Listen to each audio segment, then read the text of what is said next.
ಅಂಜನಾ ಪ್ರಜ್ಞಾ ಅಳುತ್ತಿದ್ದ ಸನ್ನಿಧಿಯ ಸಮಾಧಾನಿಸುತ್ತಿದ್ದರು.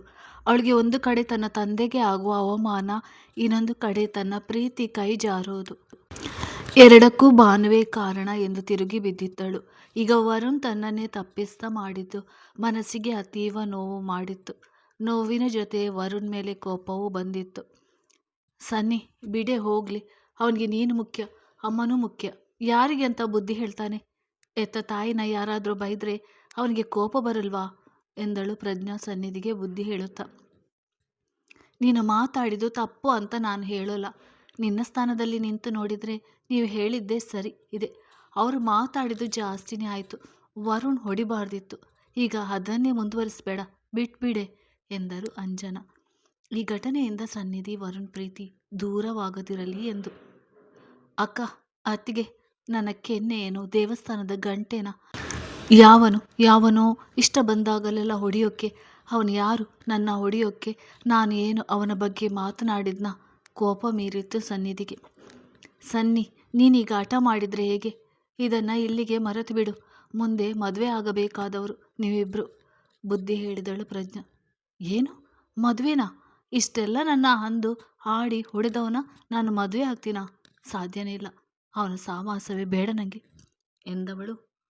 ನೀವಿಬ್ಬರು ಈಗ ಅವನ ವಹಿಸ್ಕೊಂಡು ಬರೋದು ಬಿಟ್ಟು ಹೊರಡಿ. ಇನ್ಮೇಲೆ ಯಾರು ಅವನ ಬಗ್ಗೆ ನನ್ನ ಹತ್ರ ಮಾತಾಡಬೇಡಿ, ಕೋಪದಿಂದ ಹೇಳಿ ಮಲಗಿಬಿಟ್ಟಳು. ಸನ್ನಿಧಿ ಮಾತನ್ನು ಇಷ್ಟು ಹೊತ್ತು ಪ್ರಜ್ಞಾ ಮೊಬೈಲ್ನಲ್ಲಿ ಕೇಳಿಸಿಕೊಳ್ಳುತ್ತಿದ್ದ ಅಭಿ, ಆಕಾಶ್, ಸುಹಾಸ್ಗೂ ವಿಚಾರ ಗಂಭೀರವಾಗಿದೆ ಎಂದು ಅರ್ಥವಾಗಿತ್ತು. ಅಂಜನಾ ಪ್ರಜ್ಞಾ ನಿಟ್ಟುಸಿರು ಬಿಟ್ಟು ಹೊರ ನಡೆದರು. ಇತ್ತ ರೂಮಿಗೆ ಬಂದ ಸಾತ್ವಿಕ್ಗೆ ರಾತ್ರಿ ನಿದ್ದೆ ಇಲ್ಲದಿದ್ದುದರಿಂದ ಸ್ವಲ್ಪ ಹೊತ್ತು ಮಲಗಿ ರೆಸ್ಟ್ ಮಾಡಿ ಹೋಗುವುದಾಗಿ ತಿಳಿಸಿ ಮಲಗಲು ಬಂದನು. ಇಂಚರ ತನ್ನ ಬಟ್ಟೆ ಜೋಡಿಸುತ್ತಿದ್ದವಳು ಅವನ ನೋಡಿ ಹೊರಗೆ ಹೋಗಲು ಎದ್ದವಳ ಕೈ ಹಿಡಿದೆಳೆದುಕೊಂಡ ಸಾತು. ಬಿಡಿ ಸಾತ್ವಿಕ್, ನನಗೆ ಕೆಲಸ ಇದೆ, ನೀವು ಮಲಗಿ, ನಾನು ಹೋಗ್ತೀನಿ ಎಂದಳು ಬಿಡಿಸಿಕೊಂಡು.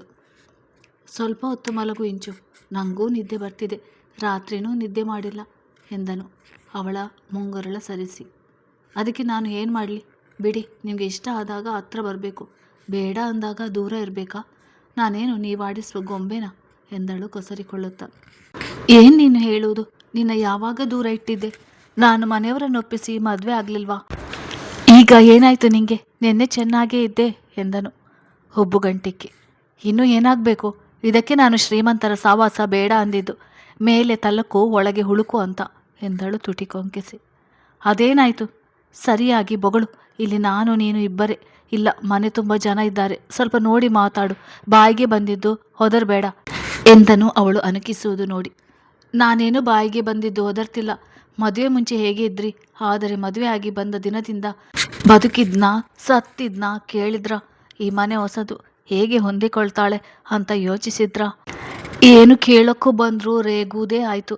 ನಿಮ್ಮ ಅಣ್ಣ ಅತ್ತಿಗೆ ಹೀಗೆ ಮಾಡ್ತಿದ್ರ? ನಿಮ್ಮ ಅಕ್ಕನ ಸುಹಾಸ್ರವರು ಹೇಗೆ ಕಾಳಜಿ ಮಾಡ್ತಿದ್ರು? ಆದರೆ ನಿಮಗೆ ಹೆಂಡತಿ ಬಿಟ್ಟು ಉಳಿದೆಲ್ಲ ಕಡೆ ಬಾಯಿ ಬಿದ್ದೋಗಿರುತ್ತೆ ಎಂದಳು ಕೋಪದಿಂದ. ನಾನೇನು ಬೇಕು ಅಂತ ದೂರ ಇಟ್ಟಿದ್ನಾ? ಹೇಳಿಲ್ವಾ ಮದುವೆ ಓಡಾಟ ಇತ್ತು ಅಂತ? ನಮ್ಮ ಮದುವೆ ಆದಮೇಲೆ ಮನೆಯಲ್ಲಿ ಏನೇನಾಯಿತು ಅಂತ ನಿಮಗೆ ಗೊತ್ತು. ಆ ಸಮಯದಲ್ಲಿ ನಾನು ನಿನ್ನ ಜೊತೆಯಲ್ಲಿ ಅಲ್ಲೇ ಹೊಡಿಬೇಕಿತ್ತ? ನಾನು ಪೊಲೀಸ್, ದಿನಪೂರ್ತಿ ಸ್ಟೇಷನ್ನಿಂದ ಆ ಕೇಸ್ ಈ ಕೇಸ್ ಅಂತ ಫೋನ್ ಬರ್ತಾನೆ ಇರುತ್ತೆ, ನೀನು ಅರ್ಥ ಮಾಡಬೇಕು ಎಂದನು ವಿವರಿಸುವಂತೆ. ಸೀಮೆಗೆ ಇಲ್ಲದಿರೋ ಪೊಲೀಸ್ ನೀವೊಬ್ಬರೇ ನೋಡಿ, ಇನ್ಯಾರು ಮಾಡೋದೇ ಇಲ್ಲ. ಈ ಕೆಲಸ ಬಿಟ್ಟು ಭಾವನ ಜೊತೆ ಆಫೀಸ್ಗೆ ಹೋಗಿ ನೆಮ್ಮದಿ ಇಲ್ಲದೆ ಇರುವ ಈ ಕೆಲಸ ಇದ್ದರೆ ಎಷ್ಟು ಹೋದರೆ ಎಷ್ಟು ಎಂದಳು ಅವನ ಕೆಲಸದ ಮೇಲೆ ಜಿಗುಪ್ಸೆಯಿಂದ. ನನ್ನ ಕೆಲಸದ ಬಗ್ಗೆ ಕೇವಲವಾಗಿ ಮಾತಾಡಬೇಡ ಇಂಚರ, ನನಗೆ ಇಷ್ಟ ಆಗೋಲ್ಲ. ನಿನ್ನ ಪ್ರೀತಿಸಿ ಮದುವೆ ಆಗಿದ್ದೀನಿ ಅಂತ ನೀನು ಹೇಳಿದ್ದು ಕೇಳಿಕೊಂಡು ಕುಣಿಬೇಕಾ? ಇಲ್ಲ ಹೆಂಡತಿ ಸೆರಗು ಇಟ್ಕೊಂಡು ಸುತ್ತಬೇಕಾ? ಇದು ನಾನು ಇಷ್ಟಪಟ್ಟು ತಗೊಂಡಿರುವ ಕೆಲಸ. ನಿನಗಿಂತ ನನಗೆ ನನ್ನ ಕೆಲಸನೇ ಮುಖ್ಯ ಎಂದನು ಕೋಪದಿಂದ ಹಲ್ ಕಡಿದು. ನಾನೇನು ಕುಣೀರಿ ಅಂತ ನಾನು ಸೆರಗಿಟ್ಕೊಂಡು ಸುತ್ತಿ ಅನ್ನಲಿಲ್ಲ. ಆ ಹೆಂಗಸು ನನ್ನ ಬಗ್ಗೆ ಅಷ್ಟು ಹೀಯಾಳಿಸಿ ಮಾತಾಡಿದ್ರು ಸುಮ್ಮನೆ ಇದ್ರಲ್ಲ. ಎಷ್ಟೇ ಆಗಲಿ ಬಡವರ ಮನೆ ಹುಡುಗಿ ಅಲ್ವಾ, ನಾನು ಏನಂದರೂ ಸುಮ್ಮನೆ ಇರ್ತಾಳೆ ಅಂತ ಮದುವೆ ಆದ್ರೇನು? ಅವರು ಹೇಳಿದಾಗೆ ನಾಳೆ ನನ್ನ ಮಕ್ಕಳನ್ನ ಅವರ ಗುಲಾಮ ಮಾಡಿಕೊಂಡ್ರು ಸುಮ್ಮನೆ ಇರ್ತೀರಾ ನೀವು ಎಂದಳು ಸಿಡಿದು. ಮಾತು ಮಿತಿ ಮೀರುತ್ತಿದೆ. ಅವರಂದು ಆಡುವುದು ಹೊಸದಲ್ಲ ನನಗೆ. ಅವ್ರಿಗೆ ಯಾರೂ ತಿರುಗಿ ಮಾತಾಡೋಲ್ಲ.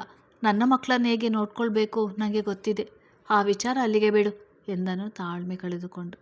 ಸರಿ ಬಿಡ್ತೀನಿ, ನಿಮ್ಮ ಕಟ್ಕೊಂಡ ತಪ್ಪಿಗೆಲ್ಲ ಬಿಡ್ತೀನಿ. ನಿನ್ನೆ ಅಷ್ಟೊತ್ತಿನಲ್ಲಿ ನಾನು ಯಾವ ಸ್ಥಿತಿಯಲ್ಲಿ ಬಿಟ್ಟು ಹೋದರೆ ನೀವು? ಕನಿಷ್ಠ ಪಕ್ಷ ಒಂದು ಮಾತು ತಿಳಿಸಿ ಹೋಗಬೇಕು ಅನ್ನೋದು ಗೊತ್ತಾಗ್ಲಿಲ್ವಾ? ಅರ್ಧರಾತ್ರಿ ಅನ್ನೋದು ಮರೆತು ಹೋದ್ರಾ? ನಾನೇನು ಆಟ ಆಡೋಕ್ಕೆ ಹೋಗಿರಲಿಲ್ಲ. ಒಂದು ಹುಡುಗಿಗೆ ಯಾವನೋ ರ್ಯಾಶ್ ರೈಡ್ ಮಾಡಿ ಆಕ್ಸಿಡೆಂಟ್ ಮಾಡಿ ಹೋಗಿದ್ದಾನೆ.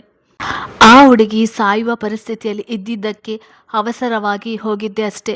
ಮುಂದೆ ನಮಗೆ ಇಂಥ ರಾತ್ರಿಗಳು ತುಂಬ ಬರುತ್ತೆ ಬಿಡು ಎಂದನು ಉದಾಸೀನವಾಗಿ. ನಿಮಗೆ ನಾನು ಹೇಳುವುದು ಅರ್ಥನೇ ಆಗೋಲ್ಲ. ನನ್ನ ನೋವು ನನಗೆ, ನಿಮಗೇನು ಎಂದಳು ಬೇಸರದಿಂದ. ನಿನಗೇನು ನೋವು, ಆರಾಮವಾಗಿ ಇದೆಯಲ್ಲ, ಇನ್ನೇನು ಎಂದವ. ಫೋನ್ ರಿಂಗ್ ಆಗುವುದರಿಂದ ಇಂಚರನ ಜೊತೆ ಮಾತು ಮುಂದುವರಿಸದೆ ಹೊರ ನಡೆದ. ಕಾರಿನಲ್ಲಿ ತನ್ನ ಕೋಪವನ್ನೆಲ್ಲ ನಿಗ್ರಹಿಸ್ತಾ ಕುಳಿತಿದ್ದರು ಭಾನುಮತಿ. ಮನೆಯ ಮುಂದೆ ಕಾರು ನಿಂತದೆ. ದಡದಡನೆ ಮನೆಯೊಳಗೆ ಹೋಗಿ ಸೋಫಾ ಮೇಲೆ ದೊಪ್ಪನೆ ಕುಳಿತರು. ಮಾಮ್, ಲೇವಿಟ್, ನೀನು ಯಾಕೆ ಅವರ ಮನೆ ವಿಷಯಕ್ಕೆ ತಲೆ ಕೆಡಿಸ್ಕೊಳ್ತೀಯಾ? ಅವ್ರು ಏನಾದರೂ ಮಾಡ್ಕೊಳ್ಳಿ ಬಿಡು ಎಂದಳು ಬಿಂದು. ಶ್, ಸುಮ್ಮನಿರು. ನಿಂಗೇನು ಗೊತ್ತು ಆ ಮನೆಯವರ ಬಗ್ಗೆ? ಸಾವಿರಾರು ಕೋಟಿ ಆಸ್ತಿನೆಲ್ಲ ಯಾವುದೋ ಬಿಕನಾಸ್ಗಳಿಗೆ ಬಿಡಬೇಕಾ? ಅದೆಲ್ಲ ನನಗೆ ಸೇರಬೇಕು. ಅದಕ್ಕೆ ನಿನ್ನ ಆಕಾಶ್ಗೆ ಮದುವೆ ಮಾಡೋಕ್ಕೆ ನೋಡಿದರೆ, ಆದರೆ ಆ ಅಭಿ ಎಲ್ಲ ಹಾಳು ಮಾಡಿಬಿಟ್ಟ ಎಂದರು ಹಲ್ಲು ಕಡಿದು. ಮಾಮ್, ಏನು ಹೇಳ್ತಿದ್ಯಾ ನೀನು? ತಾತನ ಆಸ್ತಿ ಅಷ್ಟೊಂದು ಇದೆಯಾ? ಮೊದಲೇ ಯಾಕೆ ಹೇಳಲಿಲ್ಲ ಎಂದಳು ಆಶ್ಚರ್ಯದಿಂದ. ಹೌದು, ಅಪ್ಪನ ಆಸ್ತಿನೇ ಬೇಜಾನಿದೆ. ಆದರೆ ಇದು 5 ಜನಕ್ಕೆ ಭಾಗ ಆಗುತ್ತೆ, ಹಾಗಾಗಿ ಜಾಸ್ತಿ ಸಿಗೋಲ್ಲ. ಆದರೆ ಅಶೋಕಣ್ಣ ಅಭಿ ಸಂಪಾದನೆ ಮಾಡಿರುವುದೇ ಲೆಕ್ಕವಿಲ್ಲದಷ್ಟು ಇದೆ. ಅದೆಲ್ಲ ಈಗ ಸೊಸೆಯಾಗಿ ಬಂದಿರುವ ಅಭಿಕಾರಿಗಳಿಗೆ ಸೇರ್ತಿದೆ. ನೋಡಿ ಸುಮ್ಮನೆ ಇರಲ್ಲ, ಅದೆಲ್ಲ ನನಗೆ ಸೇರಬೇಕಾಗಿತ್ತು. ಸಾರಿ ಮಾಮ್, ಆದರೆ ನೀನು ಯಾಕೆ ನರಸಿಂಹ ಮಾವನ ಮಕ್ಕಳ ಮೇಲೆ ಹಾಗೆ ಸಾಧಿಸೋದು? ಅವರೇನೋ ಮಾಡೋಲ್ಲ ತಾನೇ? ಯಾಕೆ ಅಂದರೆ ಅಪ್ಪನ ಆಸ್ತಿ ಅವರಿಗೂ ಭಾಗ ಆಗುತ್ತೆ. ಜೊತೆಗೆ ಅಭಿಯ ಜಾಹೀರಾತು ಆ್ಯಡ್ ಕಂಪನಿನ ಸನ್ನಿಧಿ ಹೆಸರಿಗೆ ರಿಜಿಸ್ಟರ್ ಮಾಡೋಕ್ಕೆ ತಯಾರಿ ಮಾಡ್ತಿದ್ದಾನೆ. ಅದಕ್ಕೆ ಹೇಗಾದರೂ ಮಾಡಿ ಆ ನಾಯಿಗಳನ್ನು ಆ ಮನೆಯಿಂದ ಆಚೆ ಹಾಕಿ ಕೋಟಿ ಆದಾಯ ನಮಗೆ ಸೇರುವ ಹಾಗೆ ಮಾಡಬೇಕು. ಅದೆಲ್ಲ ಆಗುತ್ತಾ ಮಾಮ್? ಅಭಿ ಇಶಾನ್ ನೋಡಿದರೆ ನನಗೇನೋ ಅನುಮಾನ. ಅವರಿಬ್ಬರಿಗೂ ನಮ್ಮ ಕಂಡ್ರೆ ಆಗೋಲ್ಲ. ಆಗಲೇಬೇಕು. ನಮ್ಮನೆಗೆ ಬಂದು ನಮ್ಮ ಭಿಕ್ಷೆಯಲ್ಲಿ ಬದುಕ್ತಿರುವ ನಾಯಿಗಳು. ಅವರು ನನ್ನೇ ಎಲ್ಲರ ಮುಂದೆ ಅವಮಾನ ಮಾಡಿದ್ಲು ಅಲ್ವಾ ಆ ಸನ್ನಿಧಿ. ಸರಿಯಾಗಿ ಮಾಡ್ತೀನಿ ಅವಳಿಗೆ ಎಂದರು ಭಾನು ರೋಷದಿಂದ. ಮಾಮ್, ಏನು ಮಾತಾಡ್ತಿದ್ದೀರಾ? ನೀವೇನು ಮಾಡೋದು ಬೇಡ. ಸನ್ನಿಧಿ ಮಾತಾಡಿದ್ರಲ್ಲಿ ತಪ್ಪಿಲ್ಲ. ಇದನ್ನು ಇಲ್ಲಿಗೆ ನಿಲ್ಲಿಸಿಬಿಡಿ ಎಂದು ಕಾರ್ ನಿಲ್ಲಿಸಿ ಬಂದ ವರುಣ್, ಬಿಂದು, ಭಾನುಮತಿ ಅವನ ಕಡೆಯೇ ನೋಡುತ್ತಿದ್ದರು. ಇನ್ನೊಂದು ಕಡೆ ಡ್ಯಾಡ್ ನನ್ನ ಮೇಲೆ FIR ಫೈಲ್ ಮಾಡಿದಾನಂತೆ. ಆ ACP ಏನು ಮಾಡೋದು ಎಂದನು ಭಯದಲ್ಲಿ. ಮಾಡಲಿ ಬಿಡು. ಅವನು ಯಾರು ತಿಳ್ಕೊಂಡು ಅವನ ರೇಟ್ ಎಷ್ಟು ಕೇಳಿ ಕೊಂಡ್ಕೊಂಡು ಬಿಡೋಣ ಎಂದ ಆತ ಸಿಗರೇಟ್ ಹಚ್ಚಿ. ಡ್ಯಾಡ್, ಅವನು ಗ್ರೇಟ್ ಬಿಸ್ನೆಸ್ ಮ್ಯಾನ್ ಅಭಿಮನ್ಯು ವರ್ಮನ ತಮ್ಮ ಎಂದನು ಆತಂಕದಿಂದ. ಹೋ, ಹಾಗಿದ್ರೆ ಸಂಬಂಧ ಬೆಳೆಸೋಣ ಬಿಡೋ ಎಂದ ಕ್ರೂರ ನಗು ನಕ್ಕ ಆತ. ಮಾಮ್, ಏನು ಮಾತನಾಡ್ತಿದ್ದೀರಾ? ನೀವೇನು ಮಾಡೋದು ಬೇಡ. ಸನ್ನಿಧಿ ಮಾತನಾಡಿದ್ರಲ್ಲಿ ತಪ್ಪಿಲ್ಲ. ಇದನ್ನು ಇಲ್ಲಿಗೆ ನಿಲ್ಲಿಸಿಬಿಡಿ ಎಂದು ಕಾರು ನಿಲ್ಲಿಸಿ ಬಂದ ವರುಣ್. ನೀವು ಅವಮಾನ ಮಾಡಿ, ಹಂಗಿಸಿ ಮಾತಾಡಿ ಅವರ ತಂದೆಗೆ ಹಿಂಸೆ ಮಾಡಿದರೆ ಯಾವ ಮಗಳಿಗೆ ಇಷ್ಟ ಆಗುತ್ತೆ?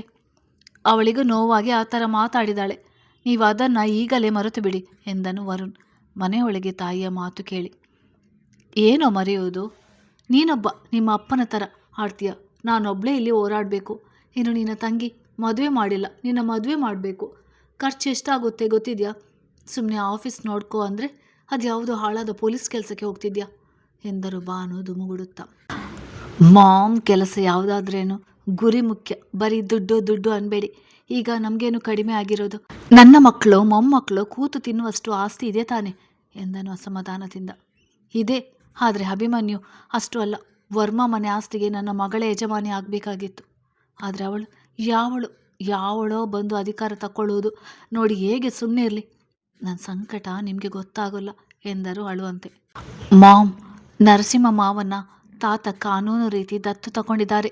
ಹಾಗಾಗಿ ಆಸ್ತಿ ಅವರಿಗೂ ಭಾಗ ಆಗಲೇಬೇಕು. ಈಗ ನೀನು ಬೇಡ ಅಂದರೂ ಬೇಕು ಅಂದರೂ ಅದು ಬದಲಾಗೋಲ್ಲ. ಬದಲಾಗದಿದ್ದರೆ ಹೇಗೆ ಬದಲಾಯಿಸಬೇಕು ಅಂತ ಈ ಭಾನುಮತಿಗೆ ಗೊತ್ತು. ನೀನು ಸುಮ್ಮನೆ ನಿನ್ನ ಕೆಲಸ ಮಾಡ್ಕೊ, ನನಗೆ ಬುದ್ಧಿ ಹೇಳಬೇಡ. ಕೋಟ್ಯಾಂತರ ರೂಪಾಯಿ ಆಸ್ತಿನ ಯಾವನಿಗೂ ಬಿಡುವಷ್ಟು ಒಳ್ಳೆಯವಳಲ್ಲ ನಾನು ಎಂದು ರೂಮಿಗೆ ಹೋದರು. ಛೇ, ಈ ಅಮ್ಮಂಗೆ ಎಷ್ಟು ಹೇಳಿದ್ರಷ್ಟೇ, ಯಾವುದಕ್ಕೂ ಬೆಲೆ ಇಲ್ಲ. ವರುಣ್ ಯೋಚಿಸ್ತಾ ತಲೆ ಹಿಡಿದು ಕುಳಿತನು. ವಾಟ್ ಹ್ಯಾಪನ್ ಬ್ರೋ, ಯಾಕೆ ನಿಂದು ಸನ್ನಿಧಿ ಮದುವೆ ಆಗೋಲ್ಲ ಅನಿಸ್ತಿದ್ಯಾ ಎಂದಳು ಬಿಂದು ವ್ಯಂಗ್ಯವಾಗಿ. ಬಿಂದು, ಸುಮ್ಮನೆ ಹೋಗು, ತಮಾಷೆ ಮಾಡಬೇಡ, ನನ್ನ ಚಿಂತೆ ನನಗೆ ಎಂದನು. ಅವನಿಗೆ ಯಾವ ಕಡೆ ಮಾತಾಡಿದರೂ ತಪ್ಪೇ ಎನಿಸ್ತಿತ್ತು. ನಾನು ಎಲ್ಲಿ ತಮಾಷೆ ಮಾಡಿದೆ? ನಿನ್ನ ಲವ್ಗೆ ನನ್ನ ಸಹಾಯ ಬೇಕಾದರೆ ಕೇಳು, ಮಾಡ್ತೀನಿ. ಪಾಪ ಅಮ್ಮಂಗೆ ಮೊದಲೇ ಅವರ ಕಂಡ್ರೆ ಆಗೋಲ್ಲ, ಈಗಂತೂ ಸನ್ನಿಧಿ ಅವಮಾನ ಮಾಡಿದಾಳೆ, ಇನ್ನು ನಿನ್ನ ಲವ್ ಕತೆ ಗೋವಿಂದ ಅನುಕಿಸಿದಳು ಬಿಂದು. ಬಾಯಿ ಮುಚ್ಚಿಕೊಂಡು ಒಳಗೆ ನಡಿ, ನಿಂಗೆ ನನ್ನ ಸುದ್ದಿ ಬೇಕಿಲ್ಲ, ನಾನೇನಾದರೂ ಮಾಡ್ಕೊಳ್ತೀನಿ, ನಿಂಗೇನು ಎಂದನು. ಸರಿ ಬಿಡು, ನಾನು ನೋಡ್ತೀನಿ ಆ ಸನ್ನಿಧಿ ಮನೆಗೆ ಅದೇಗೆ ಸೊಸೆ ಆಗ್ತಾಳೋ ಅಂತ ವ್ಯಂಗ್ಯವಾಡಿ ಹೋದಳು. ವರುಣ್ಗೆ ತಲೆ ಕೆಟ್ಟಿತು. ಒಂದು ಕಡೆ ತಾಯಿ, ಮತ್ತೊಂದು ಕಡೆ ಪ್ರೀತಿ, ಎರಡೂ ಸೇರಿ ನೆಮ್ಮದಿ ಇರದಂತಾಗಿತ್ತು. ಟಿವಿಯಲ್ಲಿ ಮಧ್ಯರಾತ್ರಿ ನಡೆದ ಆಕ್ಸಿಡೆಂಟ್ ಬಗ್ಗೆ ಬ್ರೇಕಿಂಗ್ ನ್ಯೂಸ್ ಪ್ರಸಾರವಾಗುತ್ತಿತ್ತು. ಕೈಯಲ್ಲಿ ಗ್ಲಾಸ್ ಹಿಡಿದು ಸಿಗರೇಟ್ ಹೋಗಿಬಿಡುತ್ತಿದ್ದ ಆತ MLA ಬಸವರಾಜ್. ಡ್ಯಾಡ್, ನಾನು ಆಗಲಿಂದ ನೋಡ್ತಿದ್ದೀನಿ, ಅದೇ ನ್ಯೂಸ್ ಪದೇ ಪದೇ ನೋಡ್ತಿದ್ದೀರಾ ಯಾಕೆ ಎಂದನು MLA ಮಗ ಕಾರ್ತಿಕ್. ಏನಾದರೂ ಸಾಕ್ಷಿ ಸಿಕ್ಕಿದೆಯಾ ಅಂತ ನೋಡ್ತಿದ್ದೀನಿ ಕಣೋ ಎಂದನು. ಡ್ಯಾಡ್, ನಾನು ಬೇಕು ಅಂತ ಆಕ್ಸಿಡೆಂಟ್ ಮಾಡಲಿಲ್ಲ, ಮಿಸ್ ಆಯಿತು ಸಿಗರೇಟ್ ಸೇದುತ್ತಾ ಹೇಳಿದ ಕಾರ್ತಿಕ್. ಗೊತ್ತು ಮಗನೇ, ಆಕ್ಸಿಡೆಂಟ್ ಮಾಡೋದು ನಿನ್ನ ಉದ್ದೇಶ ಅಲ್ಲ ಅಂತ ಎಂದರು ಬಸವರಾಜ್ ವ್ಯಂಗ್ಯವಾಗಿ. ಅದು ಡ್ಯಾಡ್, ನನ್ನ ಜೊತೆ ಟೈಮ್ ಸ್ಪೆಂಡ್ ಮಾಡಿ ದುಡ್ಡು ತಗೊಂಡು ಹೋಗು ಅಂದರೆ ಮದುವೆ ಆಗುವಂತ ಜಾಸ್ತಿ ಕೊಬ್ಬು ತೋರಿಸ್ತಿದ್ಲು, ಅದಕ್ಕೆ ಹಿಂಸೆ ಕೊಟ್ಟು ರೋಡಲ್ಲಿ ಆಕ್ಸಿಡೆಂಟ್ ಮಾಡಿದೆ. ಆದರೂ ಬದುಕಿದಾಳೆ ಪಾಪಿ ಎಂದ ಹಲ್ಕಚ್ಚಿ. ಅವಳು ಬದುಕಿಲ್ಲ, ನಿಂಗೆ ಸರಿಯಾಗಿ ಸಾಯಿಸೋಕ್ಕೆ ಬರೋಲ್ಲ ಅಂತ ಹೇಳು. ಸಿಟಿಗೆ ಹತ್ರ ಇರೋ ಕಡೆ ಯಾರಾದರೂ ಕೊಲೆ ಮಾಡ್ತಾರಾ? ಯಾವುದಾದ್ರೂ ಕಾಡು ಹತ್ರ ಇರೋ ಕಡೆ ಸಾಯಿಸಿ ಹೆಣ ಕಾಡೊಳಗೆ ಬಿಡುದು ತಾನೆ ಎಂದನು ಏನೋ ಸಾಧನೆ ಹೇಳುವಂತೆ. ಯಾ ಡ್ಯಾಡ್, ನನಗೆ ಅವಳ ಕೊಬ್ಬು ನೋಡಿ ಸಿಟ್ಟು ಬಂದು ಅಲ್ಲೇ ಸಾಯಿಸೋಕೆ ಹೋದೆ, ಆಗ ಯೋಚನೆ ಮಾಡಲಿಲ್ಲ ಎಂದವನು.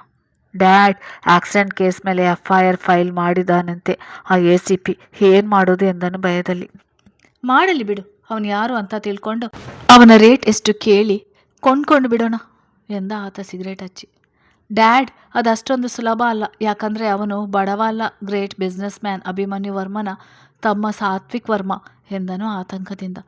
ಓಹ್, ಹಾಗಿದ್ರೆ ಒಳ್ಳೆಯದೇ ಆಯಿತು ಬಿಡು, ಅವರ ಜೊತೆ ಸಂಬಂಧ ಬೆಳೆಸೋಣ ಎಂದ ಕ್ರೂರ ನಗು ನಕ್ಕ ಆತ. ಸಂಬಂಧನ? ಯಾರ ಜೊತೆ? ಅವರಿಗೆ ಅನುಮಾನ ಬಂದರೆ ಡ್ಯಾಡ್, ಇದು ರಿಸ್ಕ್ ಅಲ್ವಾ?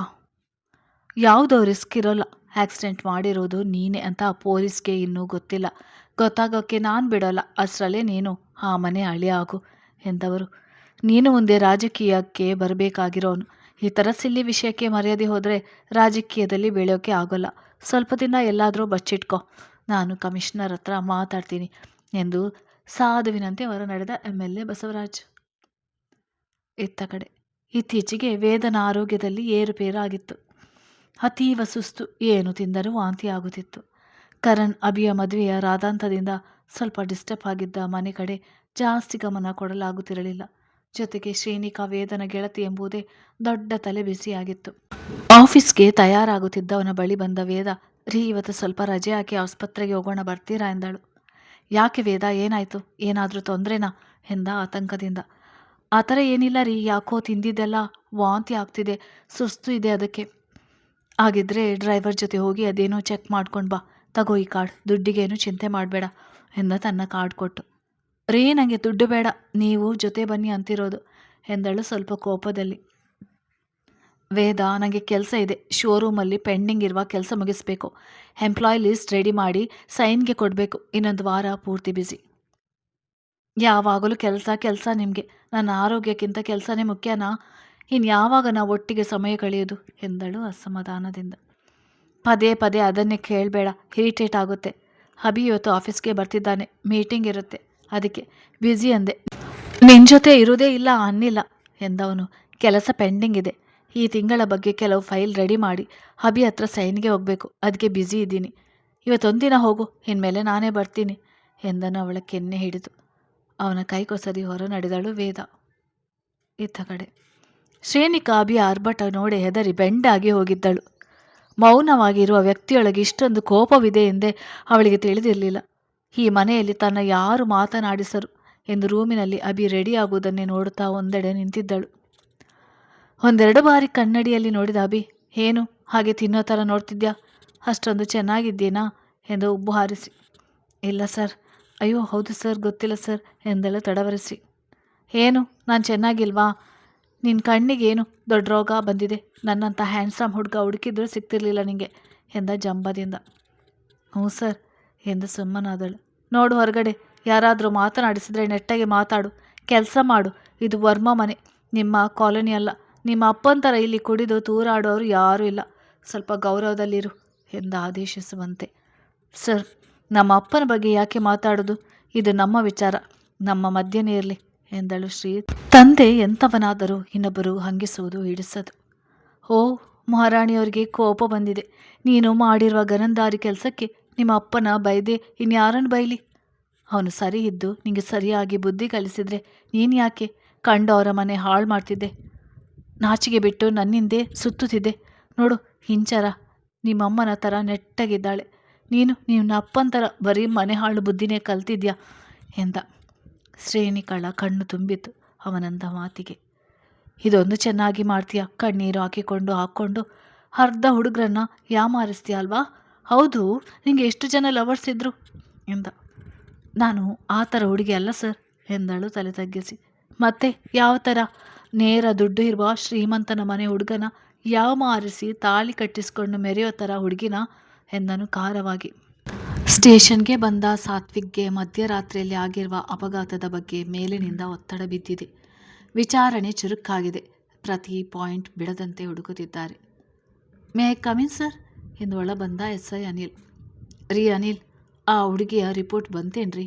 ಬೆಳಿಗ್ಗೆಯಿಂದ ಮೀಡಿಯಾ ಕಾಟ ಜಾಸ್ತಿ ಆಗಿದೆ ಎಂದನು ಸಾತ್ವಿಕ್ ತಲೆ ಹೊತ್ತಿ ಹಿಡಿದು. ಬಂದಿದೆ ಸರ್, ಅದನ್ನೇ ಹೇಳೋಕ್ಕೆ ಬಂದೆ. ಹುಡುಗಿಗೆ ಯಾರೋ ಹಿಂಸೆ ಕೊಟ್ಟು ಕೊಲೆ ಮಾಡೋಕ್ಕೆ ಟ್ರೈ ಮಾಡಿದ್ದಾರೆ. ಹುಡುಗಿಗೆ ಅಷ್ಟಾಗಿ ಏನೂ ಆಗಿಲ್ಲ ಸರ್, ಆದರೆ ಕೋಮಾಗೆ ಹೋಗಿದ್ದಾಳೆ. ಯಾವಾಗ ಪ್ರಜ್ಞೆ ಬರುತ್ತೆ ಗೊತ್ತಿಲ್ಲ ಎಂದನು ಅನಿಲ್ ಫೈಲ್ ಟೇಬಲ್ ಮೇಲಿಟ್ಟು. ಏನ್ರಿ ಹಾಗಂದ್ರೆ? ಮಧ್ಯರಾತ್ರಿಯಲ್ಲಿ ಆ ಹುಡುಗಿ ಅಲ್ಲೇನು ಮಾಡ್ತಿದ್ಲು? ಅವರ ಮನೆಯವರಿಗೆ ವಿಷಯ ತಿಳಿಸಿದ್ರಾ? ಈಗ ಕೋಮದಿಂದ ಬರುವವರೆಗೂ ಕಾಯಬೇಕಾ ಎಂದ ಫೈಲ್ ನೋಡಿ. ಆ ಹುಡುಗಿ ಅನಾಥೆ ಸರ್. ಡಿಗ್ರಿ ಮುಗಿಸಿ ಇಲ್ಲೇ ಬ್ಯಾಂಗ್ಳೂರಿನ ಒಂದು ಖಾಸಗಿ ಕಂಪನಿಯಲ್ಲಿ ಕೆಲಸ ಮಾಡ್ತಿದ್ಲು. ಅವಳ ಮೇಲೆ ಲೈಂಗಿಕ ದೌರ್ಜನ್ಯ ಆಗಿದೆ. ಅವಳ ಕೆನ್ನೆ ಮೇಲೆ ಬೆರಳಚ್ಚು ಜೊತೆಗೆ ಮೈ ಮೇಲೆ ಉಗುರಿನಿಂದ ಪರಚಿರುವ ಥರ ಗುರುತು ಇದೆ ಸರ್. ಇದು ಆಕ್ಸಿಡೆಂಟ್ ಅಲ್ಲ ಎಂದನು ಅನಿಲ್ ನಿಖರವಾಗಿ. ಲೈಂಗಿಕ ದೌರ್ಜನ್ಯ ಆಗಿದೆ ಸರಿ, ಆದರೆ ಅಷ್ಟೊತ್ತಲ್ಲಿ ಯಾಕೆ ಮನೇಲಿ ಇರೋದು ಬಿಟ್ಟು ಆ ರೋಡಲ್ಲಿ ಏನು ಮಾಡ್ತಿದ್ರು? ಆ ಹುಡುಗಿ ಜೊತೆ ಕೆಲಸ ಮಾಡೋರು ಮತ್ತು ಆಕೆ ಯಾರಾದರೂ ಸ್ನೇಹಿತರಿದ್ರ ಕೇಳಿ ವಿಚಾರಿಸಿ ಎಂದನು. ಅವರಿಗೆಲ್ಲ ಕಾಲ್ ಮಾಡಿ ಬರೋಕ್ಕೆ ಹೇಳಿದ್ದೇವೆ ಸರ್, ಬಂದ ಮೇಲೆ ಗೊತ್ತಾಗುತ್ತೆ. ಸರಿ, ಆ ಹುಡುಗಿ ಫೈಲ್ ನನ್ನ ಹತ್ರನೇ ಇರಲಿ. ಆ ಹುಡುಗಿ ಇರುವ ವಾರ್ಡ್ಗೆ ಪೂರ್ತಿ ಪೊಲೀಸ್ ಸೆಕ್ಯೂರಿಟಿ ಅರೇಂಜ್ ಮಾಡಿ. ಅನುಮಾನ ಬರುವ ಯಾರನ್ನು ಒಳಗೆ ಬಿಡಬೇಡಿ. ಈಗ ಈ ಕೇಸ್ಗೆ ಇರೋ ಒಂದೇ ಸಾಕ್ಷಿ ಆ ಹುಡುಗಿ. ಅವಳ ಪ್ರಾಣಕ್ಕೆ ಏನೂ ಆಗಬಾರ್ದು. ಆರೋಪಿ ಜಾಸ್ತಿ ದಿನ ಬಚ್ಚಿಟ್ಟುಕೊಳ್ಳೋಕ್ಕೆ ಆಗೋಲ್ಲ. ಓಕೆ ಸರ್ ಎಂದು ಸೆಲೆಕ್ಟ್ ಮಾಡಿ ಹೊರ ನಡೆದ ಅನಿಲ್. ಕೇಸ್ ಫೈಲ್ ತೆಗೆದ ಸಾತ್ವಿಕ್ ಪಲ್ಲವಿ ಎಂದು ಸಿರಿದನು. ಮಧ್ಯರಾತ್ರಿಯಲ್ಲಿ ಸ್ಟೇಷನಿಂದ ಫೋನ್ ಮಾಡಿದ PC ಸಿಟಿಯಿಂದ ಸ್ವಲ್ಪ ದೂರದಲ್ಲಿ ಒಂದು ಹುಡುಗಿಗೆ ಆಕ್ಸಿಡೆಂಟ್ ಆಗಿದೆ. ಹುಡುಗಿ ಇನ್ನೂ ಬದುಕಿದ್ದಾಳೆ ಎಂದಾಗ ಇಂಚರಾಗೂ ತಿಳಿಸದೆ ಒಂದೇ ಉಸಿರಿಗೆ ಬಂದಿದ್ದ ಸಾತ್ವಿಕ್ ಅಲ್ಲಿ ನೋಡಿದರೆ ಇನ್ನೂ ಉಸಿರಾಡಲು ಪ್ರಯತ್ನಿಸ್ತಿದ್ದಳು ಪಲ್ಲವಿ. ಅವಳ ಸ್ಥಿತಿ ನೋಡಿಯೇ ಅಂದಾಜಾಗಿತ್ತು ಇದೊಂದು ಮರ್ಡರ್ ಅಟೆಂಪ್ಟ್ ಎಂದು. ಅವಳ ತಲೆಗೆ ಹೆಚ್ಚಾಗಿ ಪೆಟ್ಟಾಗಿದ್ದರಿಂದ ಅದು ಆಕ್ಸಿಡೆಂಟ್ ಅಲ್ಲ ಎಂದು ತಾನೇ ಖುದ್ದಾಗಿ FIR ಫೈಲ್ ಮಾಡಿಸಿದ ಸಾತ್ವಿಕ್. ಇತ್ತ ಕಡೆ ಮದುವೆ ನಂತರ ಸುಮಾರು ವಾರದ ಮೇಲೆ ಆಫೀಸ್ನತ್ತ ಮುಖ ಮಾಡಿದ್ದ ಅಭಿಮನ್ಯು. ಕರಣ್ ನೂತನಾಗಲೇ ಬಂದು ಕಾಯುತ್ತಿದ್ದರು. ಕೆಲವೊಂದು ಮೀಟಿಂಗ್ ಶೆಡ್ಯೂಲ್ ಆಗಿದ್ದರಿಂದ ಬೆಳಿಗ್ಗೆಯಿಂದ ಮಧ್ಯಾಹ್ನದವರೆಗೂ ಒಂದೇ ಸಮನೆ ಬ್ಯುಸಿ ಇದ್ದ ಅಭಿ ನೂತನ್ ಕಾಲೇಜ್ ಕಡೆಗಿನ ಬಗ್ಗೆ ಚರ್ಚೆ ಮಾಡಿದರೆ ಕರಣ್ ಶೋರೂಮ್ನ ಹೊಸ ಆರ್ಡರ್ ಬಗ್ಗೆ ಬಿಲ್ಗಳಿಗೆ ಸಹಿ ಮಾಡಿಸಲು ಬಂದಿದ್ದ. ಮೀಟಿಂಗ್ ಮುಗಿಸಿ ಫೋನ್ನಲ್ಲಿ ಮಾತನಾಡುತ್ತಾರೋ ಬಂದ ಅಭಿಮನ್ಯುಗೆ ತನ್ನ ಕಂಪನಿಯ ಕೆಲವು ಸಿಬ್ಬಂದಿಗಳ ಮಾತು ಕೇಳುತ್ತಿತ್ತು. ಏನೇ ಈ ಮನುಷ್ಯನ ಜೀವನ, ಇಷ್ಟೊಂದು ದುಡ್ಡಿದ್ರೂ ಒಂದು ಮದುವೆನೇ ಸರಿಯಾಗಿ ಆಗಲಿಲ್ಲ ಎಂದಳು ಒಬ್ಬಳು. ಇವರು ಇಷ್ಟಪಟ್ಟಿದ್ದೊಬ್ಬಳನ್ನ ಮದುವೆ ಆಗಿದ್ದೇ ಇನ್ನೊಬ್ಬಳನ್ನ. ಅವಳೇನೋ ಇವರು ತಮ್ಮನ ಹೆಂಡತಿ ತಂಗಿನೇ ಅಂತೆ, ಕದ್ದು ಮುಚ್ಚಿ ಮದುವೆ ಆದ್ಲಂತೆ ಎಂದಳು ಇನ್ನೊಬ್ಳು. ಇವರಿಗೂ ಅವಳ ಮೇಲೆ ಮನಸ್ಸಿತ್ತು ಅನಿಸುತ್ತೆ, ಅದಕ್ಕೆ ಇಬ್ಬರು ಸೇರಿ ಡ್ರಾಮಾ ಮಾಡಿದ್ದಾರೆ. ಪಾಪ ಇವರ ಮದುವೆ ಆಗಬೇಕಿದ್ದವಳು ಇವರು ತಮ್ಮನ ಹೆಂಡತಿ ಅಂತೆ, ಎಂಥ ದುರ್ಗತಿ ಎಂದು ನಕ್ಕಳೊಬ್ಬಳು. ಅದೇ ಆ ಲಾಯರ್ ಆಗಿಲ್ವಾ, ಅವನೇ ಅತ್ತಿಗೆ ಆಗುವವಳನ್ನು ಮದುವೆ ಆಗಿದ್ದಾನೆ. ಸ್ವಲ್ಪನೂ ನಾಚಿಕೆನೇ ಇಲ್ಲ, ನಮ್ಮನೇಲಿ ಆಗಿದ್ರೆ ಕೊಂದೇ ಬಿಡೋರು ಎಂದಳಾಕೆ. ಹೇಳೋಕ್ಕೆ ಇಷ್ಟೊಂದು ಆಸ್ತಿ ಇದೆ, ಆದರೆ ಒಂದು ಮದುವೆನ ಹೇಗೆ ಮಾಡಬೇಕಂತ ಗೊತ್ತಾಗಲ್ಲ. ಶ್ರೀಮಂತರ ಹಣೆ ಬರಹವೇ ಇಷ್ಟು, ಎಲ್ಲನೂ ರೆಡಿಮೇಡ್ ಹುಡುಕೋಕ್ಕೆ ಹೋಗ್ತಾರೆ. ಹಿಂದೆ ಮುಂದೆ ವಿಚಾರಿಸಿ ಮದುವೆ ಮಾಡಬೇಕು ಅನ್ನೋ ಸಣ್ಣ ಪರಿಜ್ಞಾನ ಇಲ್ವ ಇವರಿಗೆ? ಎಲ್ಲರ ಮಾತು ಕೇಳಿ ಖುದ್ದು ಹೋದ ಅಭಿಮನ್ಯು. ಮರ್ಯಾದೆ ಎಂದರೆ ಪ್ರಾಣ ಬಿಡುವವನು. ಎಲ್ಲರ ಬಾಯಿಗೆ ಆಹಾರ ಮಾಡಿದಳು ಶ್ರೀನಿಕಾ. ಅವಳ ಮೇಲೆ ಬೆಟ್ಟದಷ್ಟು ಕೋಪ ಬಂದಿದ್ದ ಅಬಿಗೆ. ಯಾವುದೋ ಫೈಲ್ ಬಗ್ಗೆ ಮಾತನಾಡ್ತಾ ಬಂದ ಕರಣ್, ನೂತನ್ ಅಭಿಯ ಕಡೆ ನೋಡಿ ಅವನ ಜೊತೆ ನಿಂತವರಿಗೆ ಸಿಬ್ಬಂದಿಗಳ ಮಾತು ಕೇಳುತ್ತಿತ್ತು. ಹುಡುಗಿ ನೋಡೋಕ್ಕೆ ಚೆನ್ನಾಗಿದ್ದಾಳೆ ಅಂತ ಸುಮ್ಮನೆ ಮದುವೆ ಆಗಿದ್ದಾನೆ. ಇಲ್ದಿದ್ರೆ ಸುಮ್ಮನೆ ಇರೋನಾ? ಡೈವರ್ಸ್ ಕೊಡೋನು.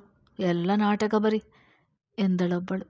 ಇವಳ ಜೊತೆನೂ ಸಂಸಾರ ಮಾಡ್ತಾರೋ ಇಲ್ಲ ಯೂಸ್ ಮಾಡಿ ಕೈ ಬಿಡ್ತಾನೋ ಯಾರಿಗೊತ್ತು. ಸಿಕ್ಕಿದೆ ಚಾನ್ಸ್ ಅಂತ ಇಡೀ ಮನೆಯವರೆಲ್ಲ ಮದುವೆ ಆಗಿದೆ ಆಗಿದ್ದು. ಒಬ್ಬನ ಮದುವೆ ಅಂತ ಹೋಗಿ 3 ಜನ ಆದರು. ಸದ್ಯ ಎಲ್ಲ ಸೇರಿ ಒಬ್ಳನ್ನೇ ಮದುವೆ ಆಗಲಿಲ್ಲ ಎಂದಳೊಬ್ಬಳು ಜೋರಾಗಿ ನಗುತ್ತಾ. ಒಡನೆ ಅವಳ ಕೆನ್ನೆಗೆ ಬೀಸಿ ಹೊಡೆದ ಕರಣ್. ಯಾವಾಗಲೂ ಅಭಿ ಬಗ್ಗೆ ಕೆಲಸಗಾರರು ಮಾತನಾಡಿದಾಗ ಅದರ ಬಗ್ಗೆ ತಲೆ ಕೆಡಿಸಿಕೊಳ್ಳದೆ ಸುಮ್ಮನಾಗುತ್ತಿದ್ದ ಅಭಿ ಆಫೀಸ್ನಲ್ಲಿ ಗಾಸಿಪ್ ಮಾಡೋದು ಮಾತನಾಡೋದು ಹೊಸದೇನಲ್ಲ. ಆದರೂ ಇಂದು ಎಲ್ಲರೂ ಅವರವರ ಮಿತಿ ಮೀರಿದ್ದರು. ಎತ್ತ ಕಡೆ ವೇದಾಗೆ ಕರಣ್ ನಡೆಯೇ ಬೇಸರ ತಂದಿತ್ತು. ಮದುವೆ ಮುಂಚೆಯೇ ಅವನ ನಡೆ ಮದುವೆ ಆದಮೇಲೂ ಮುಂದುವರೆದಿರುವುದಕ್ಕೆ ಬೇಸರಗೊಂಡಿದ್ದಳು. ಚಿಕ್ಕಂದಿನಿಂದ ಒಟ್ಟಿಗೆ ಬೆಳೆದಿದ್ದರೂ ವೇದನಷ್ಟು ಬೆರೆಯುವ ಮನಸ್ಥಿತಿ ಇರಲಿಲ್ಲ ಕರಣ್ಗೆ. ಚೆನ್ನಾಗಿ ಓದಿ ಹಣ ಹೆಸರು ಮಾಡಬೇಕೆಂಬುದೇ ಅವನ ಗುರಿ. ವೇದ ಇದಕ್ಕೆ ತದ್ವಿರೋಧ. ಅಪ್ಪನ ಮುದ್ದಿನ ಮಗಳಾಗಿ ಬೆಳೆದವಳಿಗೆ ಕಷ್ಟಪಟ್ಟು ತಿಳಿದಿಲ್ಲ. ಕರುಣ್ನ ಪ್ರೀತಿಸಿದ್ದಳು ಅಷ್ಟೇ. ಆದರೆ ಕರುಣ್ಗೆ ಅವಳೆಂದರೆ ಇಷ್ಟವೇ. ಅದಕ್ಕೆ ತಾಯಿ ಹೇಳಿದ ತಕ್ಷಣ ಮದುವೆಗೆ ಒಪ್ಪಿಗೆ ಕೊಟ್ಟಿದ್ದ. ಮದುವೆ ಹೊಸದರಲ್ಲಿ ಅವಳ ಜೊತೆ ಕೂತು ಮಾತನಾಡುತ್ತಿದ್ದವನು ಹೀಗೀಗ ನೆಪದಲ್ಲೇ ದಿನ ದೂಡುತ್ತಿದ್ದ. ವೇದನಿಗೆ ಒಂಟಿತನ ಅತಿಯಾಗಿತ್ತು. ಜೊತೆಗೆ ಅತಿಯಾದ ವಾಂತಿ ಆಯಾಸ ಆಗುತ್ತಿತ್ತು. ಮನೆಯಲ್ಲಿ ಹೇಳಿದರೆ ಗಾಬರಿ ಆಗುವರು ಎಂದು ತನ್ನ ಡ್ರೈವರ್ ಜೊತೆ ಆಸ್ಪತ್ರೆಗೆ ಬಂದ ವೇದ ಡಾಕ್ಟರ್ ಬಳಿ ತನ್ನ ಸಮಸ್ಯೆ ಹೇಳಿದಳು. ಅವಳನ್ನು ಪರೀಕ್ಷಿಸಿದವರು ತನಗೆ ಗೊತ್ತಿರುವ ಗೈನಕಾಲಜಿಸ್ಟ್ ಬಳಿ ಹೋಗುವಂತೆ ಹೇಳುತ್ತಾರೆ. ಅಪಾಯಿಂಟ್ಮೆಂಟ್ ತೆಗೆದುಕೊಂಡು ಚೆಕಪ್ ಮಾಡಿಸಲು ಕಾಯ್ತಿದ್ದವಳು ಕರಣ್ಗೆ 5 ನಿಮಿಷಕ್ಕೊಮ್ಮೆ ಫೋನ್ ಮಾಡುತ್ತಿದ್ದಳು. ಯಾವತ್ತೂ ಒಂಟಿಯಾಗಿ ಹೊರಗೆ ಬಂದವಳಲ್ಲ. ಡಾಕ್ಟರ್ ಗೈನಕಾಲಜಿಸ್ಟ್ಗೆ ತೋರಿಸಲು ಹೇಳಿದ್ದು ನೋಡಿ ಭಯಗೊಂಡಿದ್ದಳು. ಮೊದಲು ಅವಳ ಕರೆಯನ್ನು ಕಟ್ ಮಾಡಿದ ಕರಣ್ ನಂತರ ಮೊಬೈಲ್ ಸ್ವಿಚ್ ಆಫ್ ಮಾಡಿಬಿಟ್ಟಿದ್ದ. ವೇದಾಳ ಮನಸ್ಸು ನೊಂದು ಹೋಯಿತು. ಯಾರನ್ನು ತನ್ನ ಪ್ರೀತಿ ಅಂತ ಜಪಿಸ್ತಿದ್ದಳೋ ಅವನ ತಿರಸ್ಕಾರ ಅತಿಯಾಗಿ ನೋಯಿಸಿತ್ತು. ವೇದನ ಸರದಿ ಬಂದಾಗ ಒಳ ಹೋದವಳ ಪರೀಕ್ಷಿಸಿದ ಡಾಕ್ಟರ್ ಅವಳು ತಾಯಿ ಆಗುತ್ತಿರುವ ಸುದ್ದಿ ನೀಡಿದವರು ಆರೋಗ್ಯದ ಬಗ್ಗೆ ಕಾಳಜಿ ಮಾಡಲು ಹೇಳಿ ಇನ್ನೊಮ್ಮೆ ಗಂಡನ ಜೊತೆ ಬರುವಂತೆ ತಿಳಿಸಿ ಕಳುಹಿಸಿದರು. ವೇದನಿಗೆ ತಾನು ಗರ್ಭಿಣಿ ಎಂದು ಕೇಳಿ ಆಶ್ಚರ್ಯ ಸಂತೋಷ ಒಟ್ಟಿಗೆ ಆಯಿತು. ಈಗಲೇ ಮಗು ಬೇಡ ಎನಿಸಿದರೂ ತನ್ನ ಮಗು ಎಂಬ ಮಮತೆ ಇತ್ತು. ಮನೆಯಲ್ಲಿ ಒಂದು ಮಾತು ಕೇಳೋಣ ಎಂದು ಮನೆಗೆ ನಡೆದಳು. ಎತ್ತ ಕಡೆ ವರ್ಮಾ ಮನೆಯಲ್ಲಿ ನಿರುಪಮ ಮೀನಾ ಅಡುಗೆ ಮಾಡುತ್ತಿದ್ದರೆ ಅರ್ಪಿತಾ ಅವರು ಸೊಸೆಯರ ಜೊತೆ ಮಾತುಕತೆಯಲ್ಲಿ ತೊಡಗಿದ್ದರು. ಇಂಚರ, ಶ್ರೇಣಿಕಾ, ಅಂಜನಾ, ಸಂಜನಾ ಅರ್ಪಿತಾ ಹೇಳಿದ ಮಾತನ್ನು ಕೇಳುತ್ತಾ ಇದ್ದರೆ ಪ್ರಣತಿ ರೂಮ್ ಸೇರಿದ್ದಳು. ನೋಡು ಶ್ರೇಣಿಕಾ, ನೀನು ಮನೆಯಲ್ಲಿ ಚಿಕ್ಕವಳೇ ಆದರೂ ಈ ಮನೆಗೆ 2ನೇ ಸೊಸೆ. ನಿನ್ನ ಜವಾಬ್ದಾರಿ ನಿಭಾಯಿಸೋಕ್ಕೆ ವಯಸ್ಸು ಮುಖ್ಯ ಆಗೋಲ್ಲ ತಿಳಿತಾ. ಹಾಗೆ ನೀನು ಸಂಜನಾ, ಈ ಮನೆ ಕಿರಿ ಸೊಸೆ. ಇಬ್ಬರು ತಗ್ಗಿ ಬಗ್ಗಿ ನಡೆಯೋದು ಕಲಿಯಿರಿ. ಅಂಜನಾ, ಇಂಚರ ಬಗ್ಗೆ ನನಗೆ ಯಾವುದೇ ಅನುಮಾನ ಇಲ್ಲ. ಇಬ್ಬರು ನಡೆ ನುಡಿ 2ರಲ್ಲೂ ಈ ಮನೆಗೆ ಸರಿ ಹೊಂದುತ್ತಾರೆ. ಆದರೆ ನೀವಿಬ್ಬರು ಓದುತ್ತಿರುವ ಹುಡುಗಿಯರು. ಕಾಲೇಜ್ನಲ್ಲಿ ನಡ್ಕೊಳ್ಳುವ ರೀತಿಯಲ್ಲಿ ಇಲ್ಲಿ ಇರಬೇಡಿ. ಈ ಮನೆಯಲ್ಲಿ ಪ್ರತಿಯೊಬ್ಬರಿಗೂ ಅಧಿಕಾರ ಇದೆ. ಯಾರು ಹೆಚ್ಚಲ್ಲ, ಯಾರು ಕಡಿಮೆ ಅಲ್ಲ. ಯಾವ ಕೆಲಸದಲ್ಲಿ ಅವರು ಹೊಂದಿಕೊಂಡು ಹಂಚಿಕೊಂಡು ಕೆಲಸ ಮಾಡಿ ಮನಸ್ತಾಪ ಏನೇ ಇದ್ರೂ ಆಗಲಿ ಬಗೆಹರಿಸಿಕೊಳ್ಳಿ. ನಮ್ಮವರಿಗೂ ಬರಬಾರ್ದು. ಅತ್ತೆ ಮಾವ ಗಂಡ ವಾರಗಿತ್ತಿ ನಾದಿನಿ ಅನ್ನುವ ಗೌರವ ಇರಲಿ. ಯಾರ ಬಗ್ಗೆನೂ ಕೀಳಾಗಿ ಯೋಚಿಸೋದು ನಡ್ಕೊಳ್ಳೋದು ನಾನು ಸಹಿಸೋಲ್ಲ. ಎಲ್ಲರೂ ಒಂದೇ. ಈ ಮನೆಗೆ ಪ್ರಜ್ಞಾ, ಸನ್ನಿಧಿ ಇಬ್ಬರು ಹೆಣ್ಣು ಮಕ್ಕಳು. ಅವರಿಬ್ಬರು ಅಂದರೆ ಈ ಮನೆಯವರಿಗೆಲ್ಲ ಪ್ರೀತಿ ಜಾಸ್ತಿ. ಅವರು ಬಂದಾಗ ಯೋಗಕ್ಷೇಮ ವಿಚಾರಿಸಿ ಉಪಚರಿಸೋದು ನಿಮ್ಮ ಕರ್ತವ್ಯ. ಅವರೇನಾದರೂ ತಪ್ಪು ಮಾಡಿದರೆ ನಮಗೆ ಹೇಳಿ. ನಿಮ್ಮ ಸ್ವಂತ ವಿಷಯಗಳು ನಮ್ಮ ರೂಮ್ನಲ್ಲೇ ಇರಲಿ. ಯಾಕೆಂದರೆ ಇದು ತುಂಬಿದ ಮನೆ. ಇನ್ನೊಬ್ಬರ ಮುಂದೆ ಗಂಡ ಹೆಂಡತಿ ಸಂಬಂಧ ಜಗ್ಗು ಜಾಹೀರು ಆಗೋದು ಬೇಡ. ಏನಿದ್ರೂ ನೀವೇ ಕೂತು ಮಾತಾಡಿ ಬಗೆಹರಿಸಿಕೊಳ್ಳಿ. ನಾನು, ನಿರುಪಮ, ಮೀನಾ 3 ಈ ಮನೆ ಸೊಸೆಯರು. ನಾವು ಯಾವತ್ತೂ ಕಿತ್ತಾಡಲಿಲ್ಲ. ಮನಸ್ತಾಪಗಳು ಇದ್ದರೂ ನಾವೇ ಬಗೆಹರಿಸಿದ್ದೇವೆ. ನೀವು 4 ಜನನೂ ಹಾಗೇ ಇರಬೇಕು. ನಮ್ಮ ಜವಾಬ್ದಾರಿಗಳನ್ನು ನೀವು ನಿಭಾಯಿಸಬೇಕು. ಇನ್ನೊಂದು ವಿಚಾರ, ಕಲ್ಯಾಣಿ, ಭಾನು ಈ ಮನೆ ಹೆಣ್ಣು ಮಕ್ಕಳು. ಅವರಿಗೇನು ನೀವು ತಲೆ ಕೆಡಿಸಿಕೊಳ್ಳೋದು ಬೇಡ. ಅತಿಥಿ ಸತ್ಕಾರ ಮಾಡಿ ಸಾಕು. ಅವರಾಗಲಿ ಅವರ ಮಕ್ಕಳು ಸೊಸೆ ಯಾರಾದರೂ ಸರಿ. ಅತಿಥಿಗಳಾಗಿ ನೋಡಿ, ಬೇರೆ ಮಾತು ಬೇಡ. ಒಟ್ಟಿನಲ್ಲಿ ಈ ಮನೆ ಒಗ್ಗಟ್ಟು ಕಾಪಾಡಿ ಅಷ್ಟೇ ಎಂದರು ನಿಟ್ಟುಸಿರು ಬಿಟ್ಟು. 4 ಜನ ಅರ್ಪಿತರ ಮಾತಿಗೆ ಸರಿ ಎನ್ನುವಂತೆ ತಲೆ ಆಡಿಸಿದರು. ಅಕ್ಕ ಹೇಳಿದ್ರು, ನಾವು ಹೇಳ್ದಂಗೆ ತಿಳಿತಾ, ಈಗ ಹೋಗಿ ರೆಸ್ಟ್ ಮಾಡಿ, ರಾತ್ರಿಗೆ ನೀವೇ ಅಡುಗೆ ಮಾಡಬೇಕು ಎಂದು ಅವರನ್ನು ಕಳಿಸಿದರು ನಿರುಪಮ. ಇತ್ತ ಕಡೆ ಕರಣ್ ಹೊಡೆದ ಏಟಿಗೆ ಎದ್ದು ನಿಂತರು.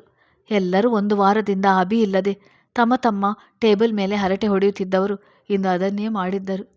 ಈಗ ಕರಣ್ ಹೊಡೆದ ಹೊಡೆತಕ್ಕೆ ಇಡೀ ಆಫೀಸ್ ತಿರುಗಿ ನೋಡ್ತಿತ್ತು. ಅಭಿಮನ್ಯು ನೂತನ್ ಗಂಭೀರವಾಗಿ ನಿಂತಿದ್ರು. ಏನ್ರಿ ಮಾತನಾಡ್ತಿದ್ದೀರಾ? ನಿಮಗೆ ಸಂಬಳ ಕೊಡೋದು ಕೆಲಸ ಮಾಡೋಕ್ಕೆ, ಬಾಸ್ ಮದುವೆ ಕತೆ ಮಾತಾಡೋಕ್ಕಲ್ಲ ಎಂದನು ಕರಣ್ ರೋಷದಿಂದ. ಕೋಪ ಬಂದರೆ ಹೆಣ್ಣಿಗೆ ಬೆಲೆ ಕೊಡುವವನೇ ಅಲ್ಲ. ಸರ್, ಅದು ನಾನು ಎಂದು ತೊದಲಿದವಳಿಗೆ ಇನ್ನೊಂದು ಬಾರಿಸಿದ. ಏನೇ ಸರ್? ನಾನು ನೀನು ಯಾವಳು ಅವನ ಬಗ್ಗೆ ಮಾತಾಡೋಕ್ಕೆ? ನೀನೇನು ಅವನ ಹೆತ್ತವಳ ಇಲ್ಲ ಅವನ ಒಡಹುಟ್ಟಿದವಳ ಇಲ್ಲಿ ಬಿಟ್ಟಿ ಭಾಷಣ ಕೊಡೋಕ್ಕೆ ಎಂದನು ಅಭಿಯ ಬಗ್ಗೆ ಕೇವಲವಾಗಿ ಮಾತನಾಡಿದ್ದು ನೋಡಿ. ಉಳಿದವರ ಕಡೆ ತಿರುಗಿ, ನೀವೆಲ್ಲ ಏನು ಆಗಲಿಂದ ನಿಮ್ಮ ಮಾತನ್ನು ಕೇಳಿಸ್ಕೊಳ್ತಾ ಇದ್ದೀನಿ. ನೀವೇ ಗತಿ ಇಲ್ಲದೆ ದುಡ್ಡಿಗೆ ಕೆಲಸಕ್ಕೆ ಬಂದಿದ್ದೀರಾ, ಅಂಥದ್ರಲ್ಲಿ ಸಂಬಳ ಕೊಡುವವರ ಬಗ್ಗೆನೇ ಅಪಹಾಸ್ಯ ಮಾಡ್ತೀರಾ ಅಂದರೆ ಎಷ್ಟು ಕೊಬ್ಬಿರಬೇಕು ನಿಮಗೆ ಎಂದವನ ಮಾತು ತುಂಡರಿಸುವಂತೆ. ಸರ್, ಗತಿ ಇಲ್ಲ ಅಂತೆಲ್ಲ ಮಾತಾಡಬೇಡಿ ಸರ್, ನಾವು ಇರೋದೇ ಹೇಳಿದ್ದು ಎಂದಳು ಒಬ್ಬಳು. ಏನೇ ಇರೋದು ಹೇಳ್ದೆ? ಏನು ಹೇಳ್ದೆ? ನೀನೇನು ಬಂದಿದ್ಯಾ ಮದುವೆಗೆ? ಅಲ್ಲಿ ಏನಾದರೂ ನಡೀಲಿ, ಅದನ್ನು ಕಟ್ಕೊಂಡು ನಿಂಗೇನೆ. ನೀನು 3 ಕತ್ತೆ ವಯಸ್ಸಾದರೂ ಮದುವೆ ಆಗದೆ ಬಿದ್ದಿದ್ಯಾ. ಮೊದಲು ಮದುವೆ ಆಗೋದು ನೋಡು ಎಂದ ವ್ಯಂಗ್ಯವಾಗಿ. ಇನ್ನು ನೀವುಗಳು, ನಿನ್ನ ಗಂಡ ಕಂಠಪೂರ್ತಿ ಕುಡಿದು ರಾತ್ರಿ ಬೇರೇನ ಮನೆ ಬಾಗಿಲು ತಟ್ತಾನೆ. ನಿಮ್ಮಣ್ಣ ಊರು ತುಂಬ ಸಾಲ ಮಾಡಿ ಕದ್ದು ತಿರುಗ್ತಿದ್ದಾನೆ. ನಿಮ್ಮ ಅಕ್ಕ ಗಂಡನ ಬಿಟ್ಟು ಬಂದಿಲ್ವಾ? ಹೋದ್ಲಾ ಇದ್ದಾಳ? ಮತ್ತೆ ನೀನು 3 ಮದುವೆ ಮುರಿದೀಗ ಎಷ್ಟನೇದು ಎಂದ ಒಬ್ಬರ ಗ್ರಾಚಾರ ಬಿಡಿಸಿದ. ಕೆಲವು ಹುಡುಗರು ವಾರದಿಂದ ಮಾತನಾಡಿದ್ದರು. ಇವತ್ತು ತಾವು ಬಾಯಿ ಬಿಡದೆ ಬದುಕಿದೆವು ಎಂದುಕೊಂಡರು. ಸರ್, ಅವರ ವಿಚಾರಕ್ಕೆ ನೀವು ಯಾಕೆ ರೂಢಾಗಿ ಬಿಹೇವ್ ಮಾಡ್ತಿದ್ದೀರಾ? ಅಭಿ ಸರ್ ಯಾಕೆ ಮಾತಾಡ್ತಿಲ್ಲ ಎಂದನೊಬ್ಬ. ಖಂಡಿತ ಮಾತಾಡ್ತಾನೆ, ಕೇಳುವ ಧೈರ್ಯ ನಿಮ್ಗೆ ಇದೆಯಾ ಸರ್ ಎಂದನು ಕಿರುನಕ್ಕು. ಮ್ಯಾನೇಜರ್ ಇಷ್ಟು ದಿನ ನನ್ನ ಬಗ್ಗೆ ಏನಂದ್ರು ಸುಮ್ಮನೆ ಇದ್ದೆ. ಆದರೆ ಈ 1 ವಾರದಿಂದ ನನ್ನ ಮದುವೆ ವಿಚಾರಕ್ಕೆ ಯಾರು ತಲೆ ಹಾಕಿದ್ರು ಅವರದ್ದೆಲ್ಲ 6 ತಿಂಗಳ ಸಂಬಳ ಕಟ್ ಮಾಡಿ, ಹಾಗೆ 2 ಗಂಟೆ ಜಾಸ್ತಿ ಕೆಲಸ ಮಾಡಿಸಿ ಎಂದ ಅಭಿಶಾಂತವಾಗಿ. ಸರ್, ನೀವು ಈ ಥರ ಮಾಡುವಾಗಿಲ್ಲ, ನಾವು ಕೆಲಸಕ್ಕೆ ರಿಸೈನ್ ಮಾಡ್ತೇವೆ ಎಂದನೊಬ್ಬ. ಸಂಬಳ ಇಲ್ಲದೆ ಕೆಲಸ ಹೇಗೆ ಅಂತ? ಮಾಡು ಬೇಡ ಅಂದವರು ಯಾರು? ನೀವೆಲ್ಲ ಈ ಕೆಲಸಕ್ಕೆ ಸೇರುವಾಗ ಅಗ್ರಿಮೆಂಟ್ಗೆ ಸಹಿ ಮಾಡಿರ್ಬೇಕಲ್ವಾ? ನಿಮ್ಮ ಅವಧಿ ಮುಗಿಯದೆ ಯಾರೂ ಕೆಲಸ ಬಿಡುವ ಆಗಿಲ್ಲ. ಬಿಟ್ಟರು ತಲಾ 1 ಕೋಟಿ ಕೊಟ್ಟು ಬಿಡಿ ಅಷ್ಟೇ. ಮ್ಯಾನೇಜರ್, ಇವರಿಗೆಲ್ಲ ಇವತ್ತು ನೋಟಿಸ್ ಕೊಡಿ ಎಂದು ಮುಂದೆ ಹೋದವನು ವಾಪಸ್ ಬಂದು, ಇವತ್ತೇ ಕೊನೆ. ನನ್ನ ಬಗ್ಗೆ ಆಗಲಿ, ನನ್ನ ಹೆಂಡತಿ, ನನ್ನ ತಮ್ಮಂದಿರ ಬಗ್ಗೆ ಆಗಲಿ ಮಾತಾಡಿದರೆ ಬೀದಿಯಲ್ಲಿ ಭಿಕ್ಷೆ ಎತ್ತಿಸ್ತೀನಿ, ಹುಷಾರ್. ವರ್ಮಾ ಮನೆ ಹೊಸಲು ತುಳಿಯೋಕ್ಕೂ ಯೋಗ್ಯತೆ ಇಲ್ಲದಿರುವ ನೀವು ನನ್ನ ಬಗ್ಗೆ ಮಾತಾಡ್ತಿದ್ದೀರಾ ಎಂದವನು. ನಾನೀಗಲೇ ನಿಮ್ಮ ಮೇಲೆ ಮಾನನಷ್ಟ ಮೊಕದ್ದಮೆ ಅಂತ ಕಂಪ್ಲೇಂಟ್ ಕೊಟ್ಟರೆ ತಗೊಳ್ಳೋಕ್ಕೆ ನನ್ನ ತಮ್ಮ ಸಾತ್ವಿಕ್ ಇದ್ದಾನೆ. ನಿಮಗೆ ಶಿಕ್ಷೆ ಕೊಡ್ಸೋಕ್ಕೆ ನನ್ನ ಇನ್ನೊಬ್ಬ ತಮ್ಮ ಇಶಾನ್ ಇದ್ದಾನೆ. ಹಾಗೆ ನಿಮ್ಮ ನಟ್ಟು ಬೋಲ್ಟು ಲೂಸ್ ಮಾಡೋಕ್ಕೆ ನನ್ನನ್ನು ಡಾಕ್ಟರ್ ಆಕಾಶ್ ಇದ್ದಾನೆ, ಹುಷಾರ್ ಎಂದು ಒಳನಡೆದರು. ಕರಣ್ ನೂತನ್ ನಗುತ್ತಾ ಅಭಿಯ ಹಿಂದೆ ಹೋದರೆ ಉಳಿದವರಿಗೆ ಧರ್ಮ ಸಂಕಟ ಎದುರಾಗಿತ್ತು. ಅಭಿಯ ಬಗ್ಗೆ ಮಾತಾಡಿ ತಮ್ಮ ತಲೆ ಮೇಲೆ ತಾವೇ ಕಲ್ಲು ಹಾಕಿಕೊಂಡಿದ್ದರು. ಕತೆ ಮುಂದುವರಿಯುತ್ತದೆ.